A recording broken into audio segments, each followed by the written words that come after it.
Today, I don't think there's an interview that I've been in the last year or so where somebody didn't raise their hand and say, are we going to have solar panels on the roof of our project? And the answer is usually no, because they don't make sense from a cost-benefit standpoint. But there are a lot of things that do make sense.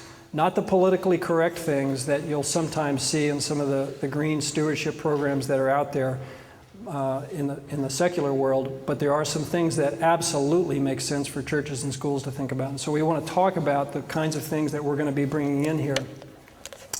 Things like Cortec panels. We use a wall panel system that goes up very quickly, but it's extremely energy efficient. The kinds of window systems that we choose for a building are huge in terms of heat gain and heat loss. So those are good places for us to spend a little bit of extra of our capital that we have available. Certainly things like the roofing materials that we use for a building, just the color of the roof can greatly affect the energy performance of a building. So we want to be thinking intelligently about those things. And they ought to be thought through very early on in the process because they need to be budgeted if we're going to spend a little money in those areas.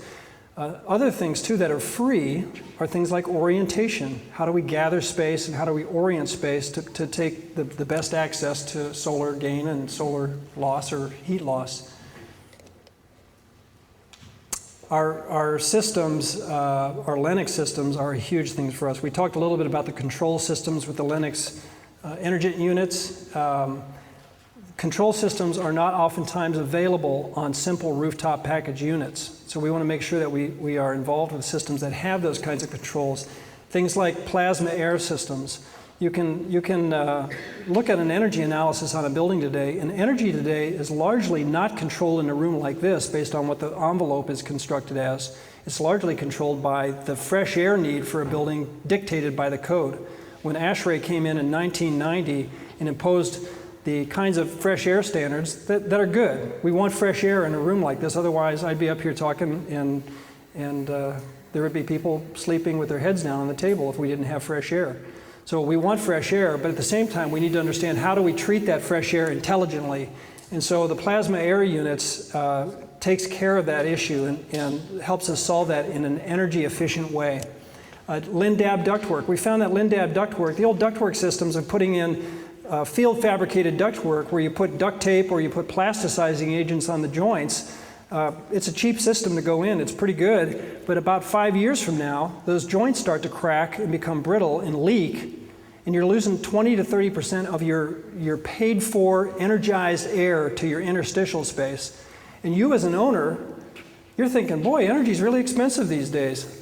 And the truth of the matter is you're losing 20 or 30% of your energy through the interstitial space of your building that's never reaching the area that you intend.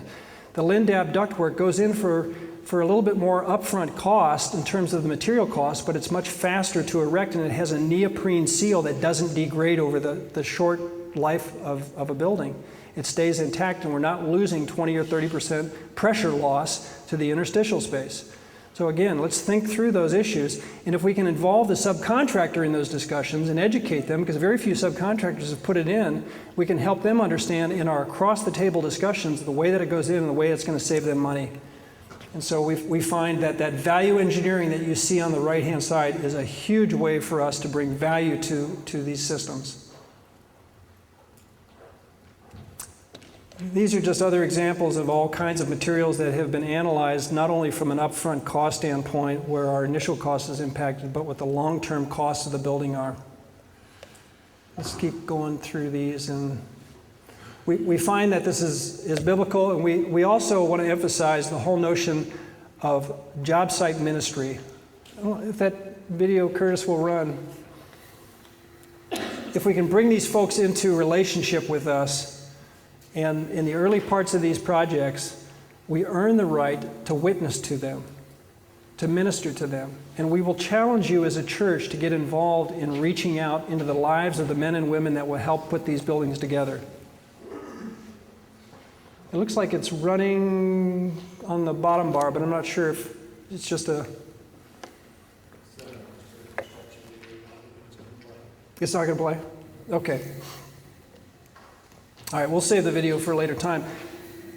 Part and parcel to this project is that if we're going to go out and form relationships to these men during this pre-construction services stage, that we also want to forge those relationships so that we can share the love of Christ to them.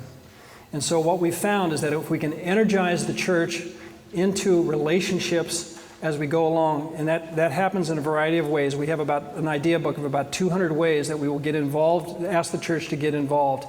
We will encourage, we will exhort, we will do whatever we need to help the church understand what's right for their community and what's right for that group of men. By far and away, the best way that we have found to witness to men on a job site is to go up and find out what their name is, remember their name the next time you see them, and ask them, how can I pray for you? That sounds really easy, but for a lot of folks, that's an intimidating experience because construction workers are not like everybody else. They're a rough, gruff, tough group of people that sometimes operates at a trash-talking level. They're doing things in a very different way.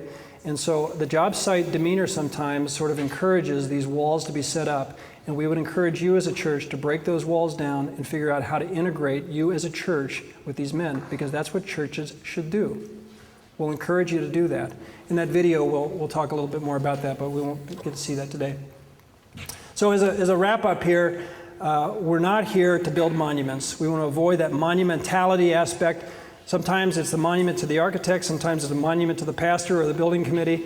We want to set that aside and we want to think about ministry-driven projects. We want to offer to you the fact that we've done over 400 of these kinds of projects, and we're not thinking through this for the first time. Part of my job is to find out where is the current relevant direction, where does it go? So I spend a lot of time going to cities like I will this afternoon and touring churches and seeing what's out there, seeing what people are doing. We bring the systems integrated approach. We find huge amounts of savings in these systems if we think about the way that they integrate together. We want to make sure too that these spaces, again, are ministry driven. And we want to think about how spaces grow. So we're strong believers in shelling space in. So thinking intelligently about how we're going to move to the next level. We're participatory. We've talked a little bit about partnering with you as in your ministries. We want to think about the whole notion of image, because that's what the people are thinking about as they come to the church. How does that work? We're recognizing technology, and at the end of the day, what we recognize here is that if these projects are successful, lives will be built in Christ. They will be enriched and built in Christ, and that's what we're trying to do.